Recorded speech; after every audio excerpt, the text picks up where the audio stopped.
यहाँ पर मैंने ऑटोकैड सॉफ्टवेयर को ओपन कर लिया है। यहाँ पर हमें ऑटोकैड का वेलकम स्क्रीन नजर आ रहा है। आप देख सकते हो कि यहाँ पर हमें 3 सेक्शन नजर आ रहे हैं। फर्स्ट सेक्शन यहाँ पर गेट स्टार्टेड, सेकंड सेक्शन यहाँ पर रिसेंट डॉक्यूमेंट और थर्ड सेक्शन यहाँ पर नोटिफिकेशन सेक्शन हमें नजर आ रहा है। यहाँ पर अगर गेट स्टार्टेड सेक्शन में देखते हो तो यहाँ पर आपको स्टार्ट ड्राइंग करके एक बटन मिलेगा। यहाँ पर अगर आप क्लिक करते हो तो आपको एक ब्लैंक पेज मिलेगा, आप उसमें ड्राइंग बना सकते हो। मगर ड्राइंग बनाने से पहले यहाँ पर आपको एक बटन मिल रहा है जिसमें आपको लिखा हुआ है कि टेम्पलेट फाइल्स। तो यहाँ पर मैं एरो पर क्लिक करता हूँ तो आप यहाँ पर देख सकते हो कि यहाँ पर बहुत से रेडीमेड टेम्पलेट्स अवेलेबल हैं। तो आपको पता होना चाहिए कि रेडीमेड टेम्पलेट्स क्या होते हैं। ये जो टेम्पलेट्स होते हैं, इन सारे टेम्पलेट्स में थोड़े बहुत सेटिंग पहले से ही किए हुए होते हैं, जैसे कि यूनिट सेटिंग, डायमेंशन सेटिंग या फिर पेज सेटअप सेटिंग या फिर यूजर इंटरफेस सेटिंग। ये सारे सेटिंग्स इन टेम्पलेट्स में पहले से ही किए हुए होते हैं। तो अगर आप जिस टाइप का यहाँ पर टेम्पलेट सिलेक्ट करोगे उस टाइप का आपको यहाँ पर सेटिंग्स मिलेंगे। जैसे कि यहाँ पर अगर आप नो टेम्पलेट सिलेक्ट करते हो मेट्रिक, तो यहाँ पर आपको यूनिट मेट्रिक यूनिट मिलेगा। मेट्रिक यूनिट का मतलब होता है आपको ये mm सेट मिलेगा। अगर इसी जगह आप इंपेरियल यहाँ पर टेम्पलेट लेते हो तो यहाँ पर आपको इंचेस सेट मिलेगा, क्योंकि इंपेरियल टेम्पलेट का मतलब होता है कि इंचेस या फिर फीट में आपको काम करना है, तो आप इंपेरियल यूनिट ले सकते हो। तो इस तरह के टेम्पलेट्स यहाँ पर रेडीमेड अवेलेबल हैं। और यहाँ पर जो आपको acat.dwt का मतलब है ये एक टेम्पलेट फाइल है। तो ये जो टेम्पलेट है वो ऑटोकैड में डिफॉल्ट टेम्पलेट होता है। अगर आप यहाँ पर टेम्पलेट सिलेक्ट नहीं करते हो और डायरेक्टली स्टार्ट ड्राइंग पे क्लिक करते हो तो ये ऑटोमेटिकली acat.dwt टेम्पलेट सिलेक्ट कर लेता है और उसे ओपन कर लेता है। तो यहाँ पर आगे बढ़ते हैं। यहाँ पर आपको ओपन फाइल्स करके एक ऑप्शन मिलेगा।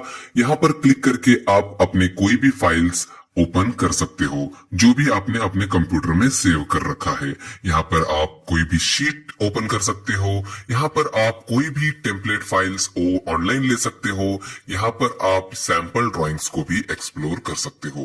ये थोड़े बहुत ऑप्शंस यहाँ पर अवेलेबल हैं। उसके बाद अगर आप यहाँ पर सेकंड सेक्शन में आते हो तो यहाँ पर है रिसेंट डॉक्यूमेंट सेक्शन। तो यहाँ पर आप देख सकते हो कि यहाँ पर हमें कुछ फाइल्स नजर आ रहे हैं जो हमने रिसेंटली ओपन किए हुए हैं। तो आप भी जो भी फाइल यहाँ पर रिसेंटली ओपन करेंगे वो फाइल्स आपको यहाँ पर रिसेंट डॉक्यूमेंट्स में मिलेंगे। तो यहाँ पर आप देख सकते हो कि अगर मैं इस पर क्लिक करता हूँ तो ये फाइल्स हम ओपन कर सकते हैं इजीली। तो यहाँ पर आप देख सकते हो कि यहाँ पर आपको एक पुश पिन्स मिलेंगे। अगर आप यहाँ पर पुश पिन पर क्लिक करते हो तो ये जो ड्राइंग है वो यहाँ पर पिन हो जाएगा। मतलब ये ड्राइंग आपका हमेशा टॉप में रहेगा और आपका लिस्ट जो है वो यहाँ से स्टार्ट हो जाएगा। मतलब अगर आप रिसेंट डॉक्यूमेंट कोई भी ओपन करते हो तो आपका यहाँ पर शो होगा ये फाइल जो है वो हमेशा टॉप में ही रहेगी। अगर इसे भी आप पिन करते हो तो ये भी फाइल आपकी हमेशा के लिए टॉप में रहेगी और आप जो रिसेंट डॉक्यूमेंट्स ओपन करेंगे वो यहाँ से स्टार्ट हो जाएगा। तो इस तरह से आप कोई भी फाइल पिन कर सकते हो और इस पर क्लिक करके आप इसे अनपिन भी कर सकते हो। तो चलिए यहाँ पर हम लोग नीचे देखते हैं।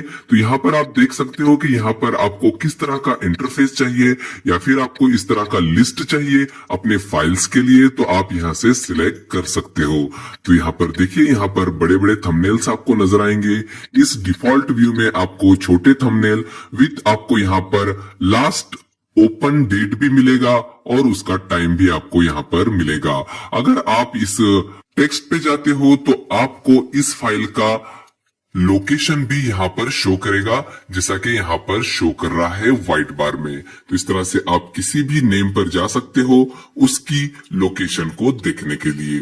तो यहाँ पर आप लिस्ट व्यू भी सिलेक्ट कर सकते हो। हम इसे फिलहाल डिफॉल्ट व्यू में ही रख देते हैं। यहाँ पर आते हैं नोटिफिकेशन सेक्शन में। इस नोटिफिकेशन सेक्शन में आपको ऑटोकैड सॉफ्टवेयर रिलेटेड कुछ नोटिफिकेशंस यहाँ पर मिल सकते हैं, तो आप इसे भी देख सकते हो। यहाँ पर आपको कनेक्ट का ऑप्शन मिलेगा। यहाँ पर आप अपने ऑटोकैड फाइल्स को ऑनलाइन सेव कर सकते हो। अगर आप अपना अकाउंट ऑटोडेस्क वेबसाइट पे क्रिएट करते हो तो यहाँ पर हमने अपने तीनों सेक्शंस देख लिए हैं। यहाँ पर आप दो बटन्स देख सकते हो, क्रिएट एंड लर्न।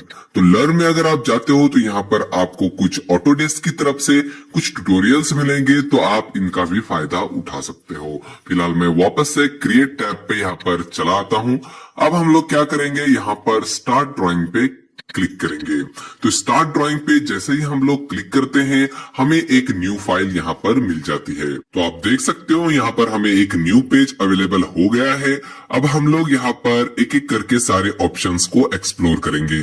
तो सबसे पहले मैं आपको इसका इंटरफेस समझा देता हूँ। तो सबसे पहले हम लोग यहाँ पर जाएंगे ऑटोकैड एप्लीकेशन बटन पे। तो ये जो एप्लीकेशन बटन है, अगर आप इस पे क्लिक करते हो तो यहाँ पर आपको कुछ ऑप्शंस मिलेंगे जो कि हम यहाँ पर फ्रीक्वेंटली यूज करते हैं, मतलब जो कि हम बार बार यूज करते हैं, ऐसे ऑप्शंस आपको यहाँ पर मिलेंगे। जैसे कि न्यू ड्राइंग आपको अगर बनाना है, या फिर न्यू शीट बनाना है, या फिर कोई फाइल आपको ओपन करनी है, कोई फाइल सेव करनी है, कोई फाइल सेव एज करनी है, आप ड्राइंग भी क्रिएट कर सकते हो, आप टेम्पलेट्स भी क्रिएट कर सकते हो यहाँ से। अगर आप चाहो यहाँ पर आप कोई भी अलग फॉर्मेट के फाइल को इंपोर्ट भी कर सकते हो, जैसे कि पीडीएफ फॉर्मेट आप ऑटोकैड में ओपन कर सकते हो। आप यहाँ पर एक्सपोर्ट भी कर सकते हो अपने ड्राइंग फाइल को पीडीएफ फाइल में, डीडब्ल्यूएफ फाइल में, डीडब्ल्यूएफएक्स फाइल में। इस तरह के अलग अलग फॉर्मेट्स में आप अपने ऑटोकैड फाइल को एक्सपोर्ट कर सकते हो। इस तरह से पब्लिश का ऑप्शन है यहाँ पर, प्रिंट और अलग अलग ऑप्शंस यहाँ पर आपको नजर आ रहे हैं। तो मैं यहाँ पर इस बटन पे वापस से क्लिक कर देता हूँ। अब यहाँ पर आपको क्विक एक्सेस टूलबार बोलते हैं इसे। तो यहाँ पर भी सेम ऑप्शंस आपको मिलेंगे जो ऑप्शन आपको इस एप्लीकेशन बटन पे मिल रहे थे। देखिए यहाँ पर new, open, save, save as, और यहाँ पर आपको कुछ मोबाइल वेब ऑप्शन भी मिलेगा। देखिए save to web and mobile, जो कि आपको सिर्फ लेटेस्ट वर्जन में ही मिलेंगे, आपको पुराने वर्जन में ये ऑप्शंस नहीं मिलेंगे। तो चलिए आगे बढ़ते हैं। यहाँ पर आप देख सकते हो कि यहाँ पर हमें एक रिबन मिल रहा है, इसे हम लोग रिबन बोलते हैं। तो इस रिबन में हमें अलग अलग टूलबार्स यहाँ पर मिलेंगे, जैसे कि फर्स्ट टूलबार यहाँ पर ड्रॉ टूलबार है, modify toolbar, annotation toolbar, layers toolbar, blocks toolbar, और ऐसे ही बहुत सारे टूलबार्स यहाँ पर रिबन एरिया में रखे हुए हैं, जो कि होम पैनल में हमें अवेलेबल है। इसी तरह अगर आप इंसर्ट में जाते हो तो कुछ इंसर्ट करने के लिए आपको यहाँ पर ऑप्शंस मिलेंगे, जैसे कि देखिए पीडीएफ इंसर्ट कर सकते हो, फाइल्स अटैच कर सकते हो, कुछ इंसर्ट कर सकते हो अपने इस फाइल में, जैसे कि ब्लॉक्स वगैरह भी आप यहाँ पर इंसर्ट कर सकते हो। तो इसी तरह के एनोटेट में आपको एनोटेशन रिलेटेड ऑप्शंस मिलेंगे, पैरामेट्रिक, व्यू रिलेटेड सारे ऑप्शंस यहाँ पर आपको इन टैब्स पर मिलेंगे। सबसे ज्यादा हम लोग यहाँ पर होम टैब का इस्तेमाल करते हैं। अगर आप यहाँ पर छोटे से एरो बटन पे क्लिक करते हो तो यहाँ पर एक आपको शो मेनू बार करके ऑप्शन मिलेगा। तो यहाँ पर आप अपने मेनू बार को भी शो कर सकते हो। मैं इस शो मेनू बार पे क्लिक करता हूँ तो देखिए यहाँ पर मुझे एक मेनू बार शो हो रहा है, जिसमें फाइल, एडिट, व्यू, कुछ इसी तरह के टूलबार्स यहाँ पर रखे हुए हैं, जैसे कि draw toolbars, dimension, modified toolbar आप यहाँ पर भी देख सकते हो, मॉडिफाइड टूलबार, ड्रॉ टूलबार, उसी तरह के ऑप्शंस यहाँ पर भी अवेलेबल हैं। जो ऑप्शंस आपको यहाँ मिलेंगे उसी तरह के ऑप्शंस आपको यहाँ पर मेनू बार में, ड्रॉ टूलबार में मिलेंगे, और यहाँ पर मॉडिफाइड टूलबार में भी सेम ऑप्शंस आपको मिलेंगे। पुराने वर्जन में बहुत से लोग यहाँ पर मेनू बार का इस्तेमाल करते थे, तो इसका इस्तेमाल आप कर सकते हो, मगर लेटेस्ट वर्जन में मैं आपको रिकमेंड नहीं करूंगा कि आप इस मेनू बार का इस्तेमाल करें, क्योंकि ये बहुत ही ज्यादा टाइम कंज्यूमिंग मेथड है। तो मैं फिलहाल यहाँ से इस मेनू बार को हाइड कर देता हूँ। तो मैं यहाँ पर एरो पे क्लिक करता हूँ और हाइड मेनू बार कर देता हूँ। तो इस तरह से आप मेनू बार को हाइड कर सकते हो। तो यहाँ पर आप देख सकते हो कि यहाँ पर टूलबार्स आपको नजर आ रहे होंगे, जैसे कि ड्रॉ टूलबार, इसमें आपको ड्राइंग बनाने के लिए बहुत से ऑप्शंस अवेलेबल होंगे। यहाँ पर अगर आप क्लिक करते हो तो आप देख सकते हो कि यहाँ पर एक्स्ट्रा ऑप्शंस भी यहाँ पर ड्राइंग के लिए अवेलेबल है। तो इस तरह के ऑप्शंस आप इसमें क्लिक करके इस्तेमाल कर सकते हो। उसी तरह से मॉडिफाइड टूलबार में भी बहुत से ऑप्शंस यहाँ यहाँ पर अवेलेबल हैं। आप देख रहे होंगे कि जब मैं यहाँ पर ड्रॉ पे क्लिक करता हूँ तो यहाँ पर एक्स्ट्रा ऑप्शन दिखाते हैं, और अगर मैं अपने माउस को साइड पे लेके आता हूँ तो वापस ये कंप्रेस होके छोटा हो जाता है। तो अगर आपको इसे पूरी तरह से ओपन रखना है तो आपको इस बटन पे क्लिक करना है, और उसके बाद यहाँ पर आपको इस पिन बटन पे क्लिक कर देना है। अगर आप इसे पिन कर देते हो तो ये वापस से कंप्रेस नहीं होगा, ये परमानेंटली ओपन रह जाएगा। तो यहाँ पर अगर हम लोग वापस से इस पिन बटन पे क्लिक करते हैं तो वापस से ये कंप्रेस हो जाएगा। अगर हम चाहते हैं कि इस ड्रॉ टूलबार को हम यहाँ से मूव करके स्क्रीन में ले आए तब भी आप कर सकते हो। यहाँ पर आपको ड्रॉ इस बार पे क्लिक करना है और अपने माउस से ड्रैग करना है। तो ड्रैग का मतलब होता है आपको लेफ्ट माउस बटन को क्लिक करके होल्ड करके रखना है।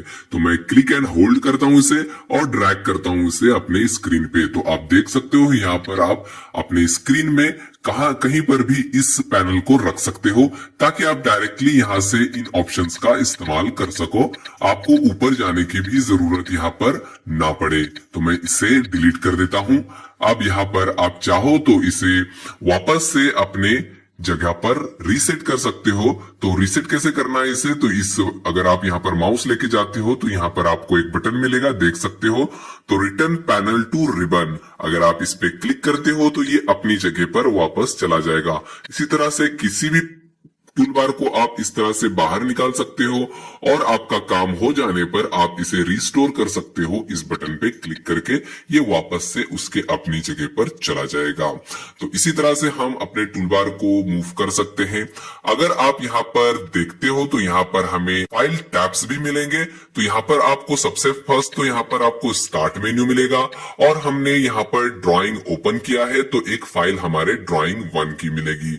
अगर आप चाहो तो यहाँ पर प्लस बटन पे क्लिक करके एक्स्ट्रा फाइल्स यहाँ पर ओपन कर सकते हो, न्यू फाइल्स ओपन कर सकते हो, या फिर मल्टीपल फाइल्स आप यहाँ पर ओपन कर सकते हो। उसी तरह से आप अगर इस क्रॉस बटन पे क्लिक करते हो तो आप इन ड्राइंग्स को क्लोज कर सकते हो। तो इस तरह से आप कोई भी फाइल न्यू ले सकते हो या फिर फाइल्स को क्लोज कर सकते हो। यहाँ पर हम लोग अब अपने स्क्रीन पे आते हैं। तो इसे हम लोग ड्राइंग एरिया बोलते हैं, जहां पर मेन हम लोग अपने ड्राइंग को बनाते हैं। तो इसी पेज में हम लोग अपने ड्राइंग को बनाते हैं। तो इस पेज में आप देख सकते हो कि कुछ ऑप्शंस यहाँ पर दिए हुए हैं जो कि व्यू रिलेटेड है। तो व्यू या फिर नेविगेशन भी बोल सकते हैं आप इसे। तो नेविगेशन को कंट्रोल करने के लिए ऑप्शंस यहाँ पर दिए हुए हैं, कौन सा व्यू आपको देखना है, या फिर विजुअल स्टाइल्स भी आपको यहाँ पर मिलेंगे। तो देखिए यहाँ पर 2D वायर फ्रेम है, ये सारे आपको 3D में इस्तेमाल हो सकते हैं। तो विजुअल स्टाइल रिलेटेड भी ऑप्शन है। इसे हम लोग व्यू क्यूब बोलते हैं, जो कि हम डायरेक्शन या फिर व्यू देखने के लिए इस्तेमाल करते हैं। यहाँ पर आपको यूसीएस आइकन भी मिलेगा, जिसे हम XY एक्सिस भी बोलते हैं।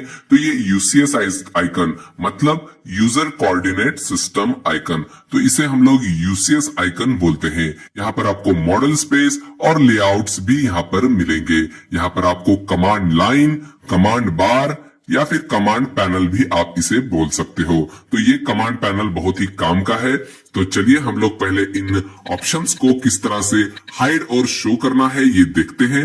तो अगर आप यहाँ पर व्यू पे जाते हो तो यहाँ पर आप देख सकते हो कि यूसीएस आइकन यहाँ पर ऑन है, इसलिए हमें यूसीएस आइकन यहाँ पर शो हो रहा है। तो आप इसे ऑन ऑफ कर सकते हो। इसी तरह से व्यू क्यूब को भी क्लिक करके ऑन ऑफ कर सकते हो। यहाँ पर नेविगेशन बार को भी आप यहाँ पर देखिए, ये है नेविगेशन बार, तो इसे भी आप यहाँ पर ऑन ऑफ कर सकते हो। नेविगेशन बार का इस्तेमाल हम लोग जनरली व्यू को कंट्रोल करने के लिए करते हैं, जैसे कि zoom in, zoom out, orbit या फिर पैन। तो इस तरह के ऑप्शंस आप नेविगेशन बार का इस्तेमाल करके कर सकते हो। यहाँ पर आप देख सकते हो कि फाइल टैब्स भी अवेलेबल है। यहाँ इस पैनल्स को हम लोग फाइल टैब्स बोलते हैं। तो अगर आपको इसे हाइड करना है तो बंद कर सकते हो, इसे ऑन करना है तो इसे ऑन भी कर सकते हो। यहाँ पर लेआउट टैब्स भी यहाँ पर ऑन है। यहाँ पर आप देख सकते हो नीचे लेआउट 1 एंड लेआउट 2। अगर आपको ये नहीं चाहिए तो आप इसे भी ऑफ कर सकते हो। इस तरह से सारी चीजें भी आप ऑफ करके देखिए, यहाँ पर सारी चीजें हाइड हो गई हैं, और क्लिक करके आप इसे ऑन भी कर सकते हो। तो चलिए अब हम वापस अपने होम पैनल पे यहाँ पर आ जाते हैं। तो यहाँ पर अब हम लोग जाएंगे अपने यहाँ पर कमांड लाइन की तरफ। तो इसे मैं इस कोर्स में कमांड लाइन बोलने वाला हूं। तो यहाँ पर कमांड लाइन का इस्तेमाल हम लोग अपने किसी भी ऑप्शंस को इस्तेमाल करने के लिए कर सकते हैं। जैसा कि अगर आपको कोई लाइन बनानी है, कोई सर्कल बनाना है, तो आप यहाँ पर टाइप करके इस्तेमाल कर सकते हो। तो यहाँ पर आप क्लिक कर सकते हो और यहाँ पर कमांड टाइप कर सकते हो। आपको पूरा कमांड टाइप करने की जरूरत नहीं है, आप सिर्फ उसका फर्स्ट लेटर भी टाइप करोगे तब भी यहाँ पर आपको सारी लिस्ट मिल जाएगी। इतना याद रखिए कि कमांड को यूज करने के लिए आपको यहाँ पर क्लिक करने की कोई जरूरत नहीं है, आप डायरेक्टली भी टाइप करते हो तब भी यहाँ पर टाइप हो जाएगा। जैसे कि मैं यहाँ पर यल टाइप करता हूं तो देखिए यहाँ पर डायरेक्टली नीचे टाइप हुआ, मुझे यहाँ पर नीचे क्लिक करने की कोई जरूरत नहीं है। अगर मैं यहाँ पर सी टाइप करता हूं तो सी से आने वाले सारे कमांड्स मुझे यहाँ पर मिल जाएंगे अपने कमांड लाइन के थ्रू। तो यहाँ पर कमांड लाइन का बहुत ही ज्यादा यूज है, आगे कोर्स में हम इसके बारे में भी डिटेल में जानेंगे। उसके बाद यहाँ पर आप देख सकते हो कि यहाँ पर आपको स्टेटस बार मिलेगा, जो कि हमें अपने ड्राइंग को एक्यूरेट बनाने के लिए बहुत ही ज्यादा हेल्पफुल होगा। इस कोर्स में हम इस स्टेटस बार के बारे में भी डिटेल में जानेंगे। तो थोड़ा सा मैं इसके बारे में आपको बता देता हूं। तो जैसा कि यहाँ पर आपको बहुत से टॉगल बटन्स मिलेंगे, यहाँ पर आप इन्हें क्लिक करके ऑन या फिर क्लिक करके ऑफ भी कर सकते हो। अगर आपको यहाँ पर कोई भी बटन नजर नहीं आ रहा है तो आप यहाँ पर कस्टमाइजेशन पे जा सकते हो। अगर यहाँ पर आप क्लिक करते हो तो यहाँ पर आपको कुछ यहाँ पर बटन्स ऑन मिलेंगे और कुछ आपको ऑफ मिलेंगे। तो जिस बटन को आप क्लिक करके ऑन करेंगे उतने ही बटन्स आपको यहाँ पर दिखाई देंगे। तो आप कभी भी किसी भी बटन को यहाँ पर ऑन या फिर ऑफ कर सकते हो कुछ इस तरह से क्लिक करके। तो कोई भी ऑप्शन अगर आपको यहाँ पर नहीं मिल रहा है तो आप यहाँ पर कस्टमाइजेशन में जाके उसे ऑन या फिर ऑफ कर सकते हो। चलिए हम लोग ऑटोकैड में सर्च टूल के बारे में जानते हैं। तो यहाँ पर अगर आप जाते हो एप्लीकेशन मेन्यू पे तो यहाँ पर आपको एक कर्सर मिलेगा, यहाँ पर आप किसी भी कमांड को टाइप करके उसे सर्च कर सकते हो। तो समझो मैं यहाँ पर लाइन टाइप करता हूं तो यहाँ पर LIN, तो देखिए मैंने यहाँ पर लाइन टाइप कर दिया है। तो लाइन टाइप करने के बाद यहाँ पर आप देख सकते हो कि मुझे यहाँ पर लाइन कमांड मिल गया है। आप यहाँ पर क्लिक करके डायरेक्टली लाइन कमांड को यूज कर सकते हो। यहाँ पर नीचे भी लाइन कमांड से रिलेटेड कुछ एक्स्ट्रा ऑप्शंस भी हमें दिखाई दे रहे हैं। तो लाइन कमांड से रिलेटेड यहाँ पर कंस्ट्रक्शन लाइन, लीनियर वगैरह भी हमें नजर आ रहा है। यहाँ पर आपको इसका एड्रेस भी मिलेगा। तो जैसे कि यहाँ पर दिखाया हुआ कि लाइन कमांड का एड्रेस है होम पैनल पे ड्रॉ टूलबार पे यहाँ पर लाइन। तो चलिए देखते हैं कि यहाँ पर होम पैनल और उसके बाद ड्रॉ टूलबार और उसके बाद यहाँ पर लाइन कमांड। उसी तरह से अगर आप यहाँ पर सर्कल कमांड टाइप करते हो तो यहाँ पर आप देख सकते हो यहाँ पर सर्कल के ऑप्शंस आपको नजर आएंगे बहुत से। तो यहाँ पर आप देख सकते हैं home panel, draw panel, circle layouts और यहाँ पर बहुत से सर्कल्स के आपको कमांड मिलेंगे। होम पैनल, ड्रॉ पैनल और उसके बाद सर्कल कमांड, और इसमें बहुत से सर्कल की कमांड्स आपको यहाँ पर मिलेंगे। तो इस तरह से आप यहाँ पर सर्च टूल का भी इस्तेमाल करके ऑटोकैड में किसी भी ऑप्शन को यहाँ पर सर्च कर सकते हो। हम ऑटोकैड के यूजर इंटरफेस में थोड़ा डीप जाकर कुछ इंपॉर्टेंट सेटिंग्स के बारे में जानते हैं। तो अगर आप यहाँ पर इस एरो पे जाते हो तो आप यहाँ पर क्लिक कर सकते हो और यहाँ पर आपको एक शो मेनू बार नजर आएगा। तो आप यहाँ पर क्लिक करके अपने मेनू बार को शो कर सकते हो। ये याद रखिए कि इस मेनू बार में आपके ऑटोकैड के सारे कमांड्स होते हैं। तो आपको अगर कोई भी कमांड ऑटोकैड में यूज करना है तो आप इस मेनू बार का इस्तेमाल करके उसे यूज कर सकते हो। तो चलिए अब हम लोग आगे बढ़ते हैं। तो यहाँ पर आप देख सकते हो कि इसे हम लोग, ये जो एरिया हमें नजर आ रहा है इसे हम लोग रिबन बोलते हैं। तो अगर इस रिबन में आपको यहाँ पर एक एरो नजर आ रहा होगा, अगर इस एरो पे आप क्लिक करते हो तो इससे क्या होगा कि आपके रिबन की साइज यहाँ पर छोटी हो जाएगी।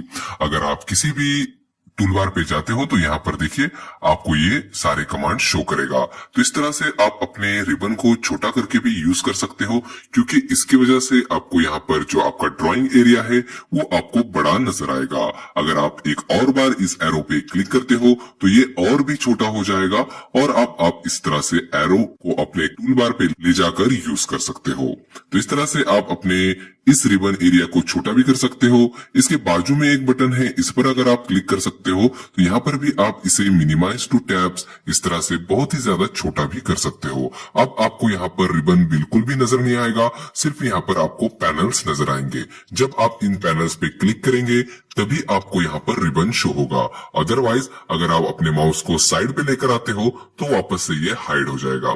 तो यहाँ पर मैं वापस से क्लिक करता हूँ, तो वापस से क्लिक करने पर आपका रिबन यहाँ पर वापस से शो हो जाएगा। तो इस तरह से आप अपने रिबन की साइज को छोटा या फिर बड़ा कर सकते हो। उसके लिए यहाँ पर भी ये ऑप्शंस दिए हुए हैं। आप इसे किस तरह शो करना चाहते हो यहाँ से आप सिलेक्ट कर सकते हो। अगर किसी वजह से आपको ये रिबन एरिया दिखाई नहीं दे रहा है, तो जैसे कि मैं इसे हाइड भी कर सकता हूं, तो मैं आपको हाइड करके दिखाता हूं। तो यहाँ पर आपको सिंपल अपने कीबोर्ड से रिबन टाइप करना है। तो रिबन टाइप करता हूं मैं यहाँ पर, तो यहाँ पर RIBB, तो यहाँ पर आपको कमांड मिल रहा होगा, देखिए रिबन क्लोज। तो आप यहाँ पर क्लिक करके अपने रिबन एरिया को पूरी तरह से क्लोज कर सकते हो। अब यहाँ पर हमें कोई भी रिबन का पार्ट नजर नहीं आ रहा है। तो अगर आपको अपने रिबन को वापस लेकर आना है तो आपको सिंपल फिर से यहाँ पर रिबन टाइप करना होगा। तो रिबन टाइप करते हैं यहाँ पर, तो देखिए यहाँ पर रिबन पे यहाँ पर हमें एक कमांड मिल रहा है रिबन। तो अगर आप इस बटन पे क्लिक करते हो तो देखिए हमारा रिबन यहाँ पर वापस आ गया है। तो इस तरह से आप अपने रिबन को हाइड या फिर शो कर सकते हो। इसी तरह से चलिए जानते हैं कि यहाँ पर हमें टूलबार्स को किस तरह से हाइड या फिर शो करना है। अगर किसी वजह से आपको इन टूलबार का यूज नहीं होता है तो आप इन्हें हाइड भी कर सकते हो। जैसे कि मुझे समझो ये एनोटेशन टूलबार का यूज नहीं हो रहा है तो मैं इसे हाइड कर सकता हूँ। किस तरह से? तो आपको यहाँ पर टूलबार पे अपने माउस से राइट क्लिक करना है और राइट क्लिक करने के बाद यहाँ पर आपको दो ऑप्शन मिलेंगे, शो टैब्स और यहाँ पर शो पैनल्स। तो शो टैब्स में जो ऑप्शंस आपको नजर आएंगे वो यहाँ पर ये जो आपको टैब्स नजर आ रहे हैं यहाँ पर होम, इंसर्ट, एनोटेट, पैरामेट्रिक, ये इसके सेटिंग्स आपको यहाँ पर मिलेंगे। और शो पैनल्स में आपको यहाँ पर draw toolbar, modified toolbar, annotation toolbar, इन टूलबार्स के सेटिंग्स आपको यहाँ पर मिलेंगे। अगर मुझे एनोटेशन टूलबार की जरूरत नहीं है तो मैं इसे क्लिक करके यहाँ पर हाइड कर सकता हूं। अगर मुझे कोई टूलबार वापस लेकर आना है तो फिर मैं वापस से यहाँ पर राइट क्लिक करूंगा, शो पैनल्स और यहाँ पर एनोटेशन टूलबार पे वापस क्लिक करूंगा। इस तरह से आप किसी भी टूलबार को राइट क्लिक करके यहाँ पर हाइड कर सकते हो और फिर से वापस से इसे शो भी कर सकते हो। इसी तरह से आप अपने इन पैनल्स को भी यहाँ पर शो या फिर हाइड कर सकते हो। राइट क्लिक करके शो टैब्स, यहाँ पर देखिए यहाँ पर मैं इंसर्ट टैब को यहाँ पर हाइड कर देता हूँ। तो देखिए यहाँ पर हाइड हो गया। अब मैं वापस से लेकर आता हूँ राइट क्लिक, यहाँ पर इंसर्ट, तो यहाँ पर ये वापस आ चुका है। तो इस तरह से आप अपने टैब्स और पैनल को आप यहाँ पर हाइड या फिर शो कर सकते हो। तो चलिए आगे बढ़ते हैं। तो यहाँ पर आपको कमांड लाइन नजर आ रहा होगा, तो चलिए कमांड लाइन में कुछ सेटिंग्स करते हैं। तो यहाँ पर आपको ग्रिप मिलेगा कमांड लाइन पे। इसकी हेल्प से आप इसे कहीं पर भी मूव कर सकते हो। सिंपल आपको इस पर क्लिक करना है और अपने डिस्प्ले पे आप कहीं पर भी इस रिबन को सेट कर सकते हो। अगर आपको ऊपर की तरफ चाहिए तो ऊपर सेट कर सकते हो, यहाँ पर ड्रैग करके आप इसे नीचे भी सेट कर सकते हो। अगर आप इसे लेकर इस तरह से नीचे जाते हो पूरी तरह से तो आपको ये कमांड लाइन बड़ा भी हो सकता है, आप इस तरह से भी इसे सेट कर सकते हो। इस तरह से आप इसे ऊपर की तरफ भी सेट कर सकते हो। तो देखिए यहाँ पर ऊपर की तरफ सेट हो गया है। तो इसे ड्रैग करके हम वापस छोटा कर देते हैं यहाँ पर, तो यहाँ पर हमारा आ गया है। अब इसके बाजू में आपको यहाँ पर क्लोज का बटन नजर आएगा। अगर आप इस पर क्लिक करते हो तो आप अपने कमांड लाइन को यहाँ पर यस करके क्लोज कर सकते हो। और अगर आपको इसे वापस लेके आना है तो आप अपने कीबोर्ड से तो आप शॉर्टकट का इस्तेमाल कर सकते हो Ctrl+9। तो यहाँ पर मैं Ctrl+9 प्रेस करता हूं तो देखिए यहाँ पर हमारा जो कमांड लाइन है वो वापस आ गया है। तो इस तरह से आप कमांड लाइन का इस्तेमाल करके इसे क्लोज भी कर सकते हो और यहाँ पर Ctrl+9 का इस्तेमाल करके आप इसे वापस भी लेकर आ सकते हो। तो इस तरह से आप हाइड या फिर शो कर सकते हो अपने कमांड लाइन को। इसके बाजू में अगर आप देखते हो तो यहाँ पर कस्टमाइजेशन सेटिंग्स के ऑप्शन है। तो इस पे अगर आप क्लिक करते हो तो यहाँ पर आपको ट्रांसपेरेंसी का एक ऑप्शन मिलेगा। तो इससे क्या होगा कि अगर आप इस पे क्लिक करोगे तो आप अपने कमांड लाइन की ट्रांसपेरेंसी को कंट्रोल कर पाएंगे। तो देखिए अगर मैं इसे ज्यादा ट्रांसपेरेंट करता हूं 17% ओपेसिटी, तो यहाँ पर पूरी तरह से कमांड लाइन ट्रांसपेरेंट नजर आता है। अगर मैं यहाँ पर सॉलिड करता हूं तो ये पूरी तरह से विजिबल नजर आता है। तो आपके ऊपर है कि आप किस तरह से कमांड लाइन को रखना चाहोगे। तो मैं यहाँ पर ओके कर देता हूं। अब तो इस तरह के सेटिंग्स हम अपने कमांड लाइन में कर सकते हैं। तो चलिए जानते हैं कि अब हम अपने ड्राइंग को फुल स्क्रीन मोड पे किस तरह से देख सकते हैं। जैसे कि अगर आपको अपने डिस्प्ले में कोई भी कमांड या फिर टूलबार नहीं चाहिए और आपको अपने ड्राइंग को फुल स्क्रीन मोड पे देखना है, तो यहाँ पर आप शॉर्टकट का इस्तेमाल कर सकते हो। तो यहाँ पर शॉर्टकट है Ctrl+0 प्रेस करना है आपको। तो 0 प्रेस करते हैं, Ctrl+0। देखिए यहाँ पर सारे कमांड्स यहाँ पर हाइड हो चुके हैं। तो इस तरह से आप फुल स्क्रीन मोड यूज कर सकते हो और यहाँ पर Ctrl+0 प्रेस करके आप वापस से अपने कमांड लाइन को शो कर सकते हो। तो इस तरह से हाइड शो कर सकते हो। चलिए अब आगे बढ़ते हैं। तो चलिए देखते हैं कि अगर हमारे डिस्प्ले में सारे टूलबार्स यहाँ पर हाइड हो जाते हैं, जैसे कि मैं यहाँ पर व्यू पे चला जाता हूँ, यूसीएस, व्यू क्यूब और यहाँ पर navigation bar, file tabs, layout और रिबन को भी हम हाइड कर देते हैं। रिबन क्लोज, सॉरी, तो यहाँ पर रिबन को भी क्लोज कर देते हैं। तो हमारे डिस्प्ले से सारी चीजें यहाँ पर गायब हो चुकी हैं। अब हमें एक एक करके सबको वापस लेके आना है। तो सिंपल आप क्या कीजिए कि अपने कमांड लाइन पे यहाँ पर मेनू टाइप कीजिए। तो आपको मेनू टाइप करना है, एंटर प्रेस करना है यहाँ पर, और यहाँ पर आपको ACAD डिफॉल्ट टेम्पलेट सिलेक्ट करना है। तो अगर आप इस टेम्पलेट पे क्लिक करते हो और इसे ओपन करते हो तो आपके सारे टूलबार्स यहाँ पर रिस्टोर हो जाएंगे। तो चलिए एक स्टैंडर्ड मेथड के बारे में जानते हैं जिससे कोई भी टूलबार अगर आपके कंप्यूटर पे हाइड हो जाता है या फिर आपको ऑटोकैड के डिस्प्ले यूजर इंटरफेस में कोई भी प्रॉब्लम नजर आ रहा है, तो आप किस तरह से इसे, तो ये कुछ इंपॉर्टेंट सेटिंग्स थे अपने यूजर इंटरफेस में जिसका आपको पता होना बहुत ही ज्यादा जरूरी है।